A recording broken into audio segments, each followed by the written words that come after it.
कैसे हैं मेरे यार प्यार। हमेशा की तरह क्रिकेट की अपडेट्स लेकर आ चुका है आपका ज़रिया यार। 3 मैचों पर डिटेल से डिस्कस करूंगा। एक मैच इंग्लैंड वर्सेस इंडिया, फिर Pakistan versus south Africa legends league का फाइनल, और तीसरा पाकिस्तान वर्सेस वेस्ट इंडीज़ जो अभी अभी ख़त्म हुआ है और जिसमें वेस्ट इंडीज़ ने मुकाबला 2 विकेटों से जीत लिया है। तो बढ़ते हैं मेन टॉपिक की जाना। मैं हूं आपका दोस्त रियाब हसन और आप देख रहे हैं यूट्यूब चैनल ZC नेटवर्क। नए हो तो चैनल को सब्सक्राइब कर देना, बेल आइकन को ऑल पर सेट कर देना। तो चलते हैं वीडियो की जानब। तो नंबर 1 जो अपडेट है ना, वो इंडिया वर्सेस इंग्लैंड।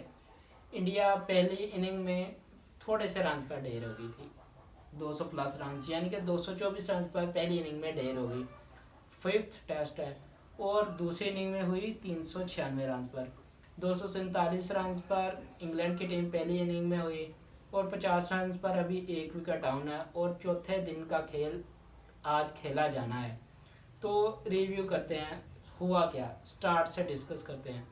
पहले इंडिया ने की बल्लेबाजी, जिसमें टीम टोटल फ्लॉप शो ही बनी रही। एंड पर थोड़ा सा कंट्रीब्यूशन हुआ, लेकिन फिर भी ना टीम फ्लॉप शो बनी रही। करुण नायर की जानब से 50 रन की इनिंग आई, अच्छी यानी कि नॉक, नो डाउट इतनी बुरी नॉक नहीं थी, लेकिन Karun Nair back to back chances जो है ना वो गंवा रहे हैं। पहली इनिंग में 50 रन आए, लेकिन सेकेंड इनिंग में फ्लॉप शो रहे फिर। और वाशिंगटन सुंदर ने एंड पर थोड़ा सा यानी कि 20 रन का थोड़ा सा यानी कि ना दान दिया इनको, फिर जाकर ना 224 रन पर पहुंचे। और इंग्लैंड की जानब से क्रिस वॉक्स की 1 और किंगस्टन की 5, टांग की 3 यानी कि विकेटें थी। अच्छी बॉलिंग रही इंग्लैंड की जानब से। और फिर आती है इंग्लैंड की बल्लेबाजी का टाइम। जैक्राली और बिंडक ने अच्छी बैटिंग की और कोई 90 प्लस रन की ना इनिंग बिल्ड की, लेकिन पहला विकेट डाउन हुआ 90 प्लस पर। फिर विकेटों के ना बरमार लगने शुरू हुए। बेसबॉल क्रिकेट या T20 या मॉडर्न डे क्रिकेट से ना अचानक टेस्ट क्रिकेट में आ गए, और स्कोर 247 पर ऑल गए। 53 रन की इनिंग खेली हैरी ब्रूक ने भी, लेकिन टीम टोटल फ्लॉप शो बनी रही। बाकी विकेट्स पर विकेट गिरते गए, 247 रन पर टीम ऑल आउट हो गई इंग्लैंड की। 23 रन की कोई लीड मिली। फिर आते हैं दूसरी इनिंग की जानब। दूसरी इनिंग में इंडिया ने कमाल की बल्लेबाजी की। यशस्वी जायसवाल ने 118 रन की इनिंग बिल्ड की, जिसमें 2 छक्के और 14 चौके लगाए इस बंदे ने। हालांकि कुछ लोग ना वो मीम्स बना रहे थे कि पानी पूरी वाला ये वो एनी बहुत कुछ बोल रहे थे जब ये बंदा परफॉर्मेंस नहीं कर रहा था, लेकिन ये बंदा परफॉर्म करके देता है। आने वाला नेक्स्ट जो सुपर हीरो ना वो इंडिया की जानब से वो यशस्वी जायसवाल ही है। जायसवाल नो डाउट अच्छा टैलेंट है इंडिया के पास, लेकिन उसको कुछ चांसेस मिले और इंग्लैंड भी मौके गंवा रहा है कैचेस के और मैच जीतने के। और इसी के साथ सही सुदर्शन KL राहुल दोनों फ्लॉप शो बने रहे। आकाशदीप की 66 रन की इनिंग बिल्ड की, अच्छी इनिंग की। जडेजा, ध्रुव जुरेल, वाशिंगटन सुंदर जैसे कोई बॉलर थे ना जो ये इन्होंने 50-50 रन यानी कि स्कोर किए, जिसकी वजह से ध्रुव जुरेल के 34 रन थे, बाकी जडेजा और वाशिंगटन सुंदर और आकाशदीप की 50 प्लस रन की इनिंग थी। अगर ऐसी इनिंग्स खेल रहे हैं ना तो यही सोचना बनता है इनको बॉलर कौन कहता है, ये तो बैट्समैन है।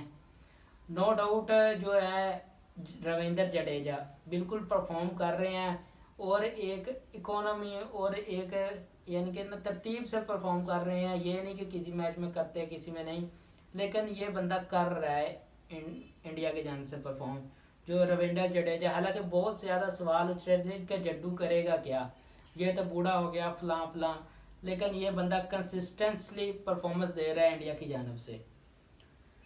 फिर आती है यानी कि फिर इंग्लैंड की जानब से 5 विकेट टांग की, 3 किंगस्टन की, 2 ओवरटन की। ये इंडिया की यानी कि डाउनफॉल यानी कि इंडिया की ना विकेट्स जिन लिए इन्होंने इंग्लैंड वाले की टीम ने, टांग, जिमी ओवरटन और किंगस्टन ने। फिर अब चौथे दिन का खेल शुरू होना है। तीसरे दिन के अख्ताम पर 50 रन पर 1 विकेट डाउन है, इंग्लैंड का जकरौली तो चलती फिरती विकेट है, कोई भी उठा सकता है, कोई भी ले सकता है, ऐसा ही है। क्या डीएसपी सिराज जो है वो इंडिया को सफलता दिला पाएंगे बुमराह की गैर मौजूदगी में? क्वेश्चन मार्क है या नहीं, ये देखने वाली बात है कि क्या जो डीएसपी सिराज है वो यहाँ पर एबिलिटी है कि वो यहाँ पर इंडिया को मैच लेकर दें इंग्लैंड के हाथ से। अगर इंडिया यहाँ पर मैच जीतता है तो 2-2 से सीरीज बराबर हो जाती है। अगर नहीं जीता तो नो डाउट यहाँ पर अगर ड्रॉ भी हो जाता है, एक बात है, तो इंग्लैंड यहाँ पर सीरीज उठा कर ले गया, इनके मुंह से छीन कर ले गया, ये समझो। तो बात यही है कि जो चौथा दिन का खेल है, अगर इंडिया को मैच में रहना है तो हैरी ब्रूक और जो रूट जैसी मेन विकेटें जो है वो निकालनी होगी, और बिन डविड की भी विकेट निकालनी होगी।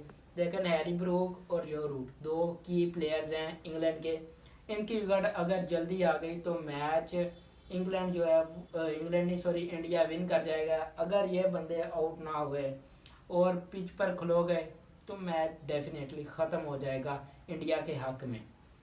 अब बात करते हैं Pakistan versus West Indies. Pakistan ने बल्लेबाजी की और वही पुरानी, एक मैच में 180-90 और दूसरे मैच में 120-30 पर फिर से ढेर।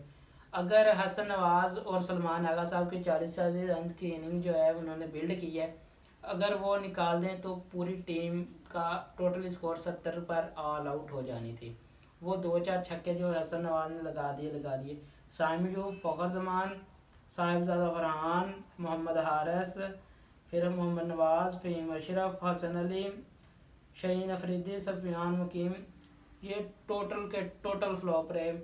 इनमें से 1 2 3 4 5 6 7 8 बल्लेबाज जो हैं वो डबल फिगर में भी नहीं जा पाए पाकिस्तान की टीम के वाले से।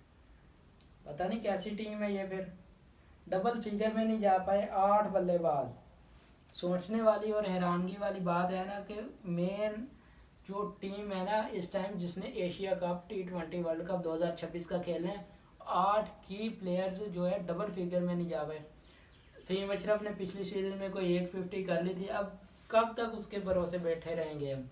पाकिस्तान की बैटिंग तो चलो जैसी भी ठीक हो गई, 133 रन अब आती है, और वेस्ट इंडीज़ की जानब से 4 विकेटें जैसन होल्डर की, 2 मोटी की, 1 रोस्टन चेस की और 1 कील हुसैन की, यानी कि अच्छी बॉलिंग की है। इकॉनमी 6 से नीचे की रही, सिर्फ मोती और मारियो शेफर्ड ने 10 रन के लगभग कोई इकॉनमी से बॉलिंग की, लेकिन बाकी सब की ना 6 से इकॉनमी अच्छी रही।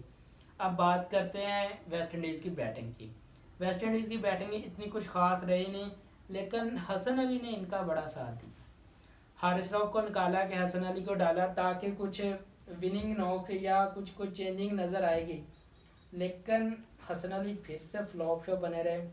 24 रन पर उस बंदे को ओवर दिया, उसने 2 छक्के खा लिए। जब उसकी पेस पर मोटी है या जो भी है उसका नाम, उसका बल्ला नहीं आ रहा था, तो क्यों उसने स्लोअर वन करके 2 छक्के खा लिए उससे। शहीन अफरीदी अच्छा ओवर कर रहा था, 18वें ओवर में उसने लेग साइड पर बॉल दी, छक्का खा लिया। आखिरी बॉल लास्ट ओवर जो है वो अच्छा किया, लेकिन नो डाउट चौका लगा दिया जैसन होल्डर ने और मैच जीत लिया। लेकिन बात ये है कि जो हसन अली है 4 ओवर में 42 रन शायद दिए हैं, बाकी सबकी इकॉनमी 6 से कम है। शहीन ने 4 ओवर में 31 खाए हैं, या बाकी किसी की इकॉनमी इतनी ज़्यादा नहीं है, सब ने एफर्ट की। लेकिन जो हसन अली साहब हैं वो हारिस रऊफ की जगह पर रिप्लेस तो हुए, लेकिन उन्होंने हारिस रऊफ वाला किरदार पूरा निभाया, रन्स मशीन बन के बैठे हुए हैं। वो सलमान मिर्ज़ा जो इतना अच्छा बॉलर था वो पता नहीं कहाँ भेज दिया है उसे टीम में रखने का नाम नहीं ले रहे, जो हालांकि की प्लेयर है इस टाइम का। वो शहीन और हारिस रऊफ नसीम शाह को पीछे छोड़ता है इस वक्त, लेकिन उसकी टीम में कोई जगह नहीं बन रही।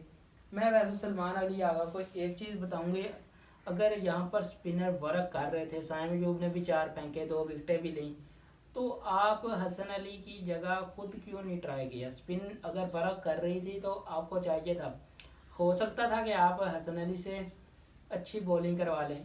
यार होता है, डाउनफॉल आ जाता है, लेकिन अगर कोई गलती से छक्के खाए ना तो उस पर अफसोस ही किया जा सकता है। अब तीसरी अपडेट्स की बात करता हूँ। पाकिस्तान मैच तो हार गया ये, और लेजेंड्स लीग का फाइनल भी हार गया। जिसमें no doubt the great AB de Villiers ने एक वेल वेल नाव खेला और मिस्टर 360 वाली इनिंग 60 बॉल पर 120 रन की इनिंग खेलकर पाकिस्तान के मुंह से ना मैच छीन लिया, फाइनल छीन लिया। 3 ओवर पहले ख़त्म कर दिया। पाकिस्तान की जनाब से शर्जील ने अच्छा नॉक किया, असफ अली ने एंड पर अच्छा नॉक किया, लेकिन जो शेम मलिक तो टुक टुक का शिकार है। बाकी अच्छे नॉक प्ले हुए, 196 रन का टारगेट था, 5 विकेट गई पाकिस्तान की। और उधर से अकेला AB डिविलियर और JP डुमिनिंग की 50 रन की इनिंग, कमाल वेल नॉन 120 रन की जो इनिंग ABD की थी ना, मैच वहाँ पर ख़त्म करके रख दिया था इस बंदे ने अकेले ने। 1 विकेट डाउन है, 9 विकेट से फाइनल जीत लिया। वो तो मैं तो ये सोचकर हैरान हूँ कि ABD ने रिटायरमेंट ही क्यों ली। हालांकि इतना अच्छा और इतनी यानी कि बैटिंग है ना इस बंदे की, और इतनी स्किलफुल बॉलर है, तो इसको तो अभी तक टीम में होना चाहिए था। मेरे हिसाब से इसे रिटायरमेंट वापस करके ना अभी भी साउथ अफ्रीका की तरफ से खेलना चाहिए, ताकि कोई अच्छे नॉक्स तो प्ले हो ना। साउथ अफ्रीका तो वो चोकर्स बनी पड़ी है। हाँ, नो डाउट टिम्बा ने एक फ़ाइनल उठाया है WTC का, लेकिन जो T20 का फाइनल आ रहा है वो उसका अफसोस अभी तक रहेगा कि 30 बॉल पर 30 रन बाकी थे और वहाँ से फाइनल आ गई। इतना बड़ा चौक कोई नहीं कर सकता साउथ अफ्रीका के अलावा। बाकी AB डिविलियर के लिए क्लैपिंग है, दिल से खुशी है उस बंदे के लिए। पाकिस्तान हार गया, अफसोस होता है, लेकिन AB de Villiers is best player in all world in cricket. Okay, अल्लाह हाफिज़। नई वीडियो के साथ मिलते हैं, तब तक के लिए अल्लाह हाफिज़।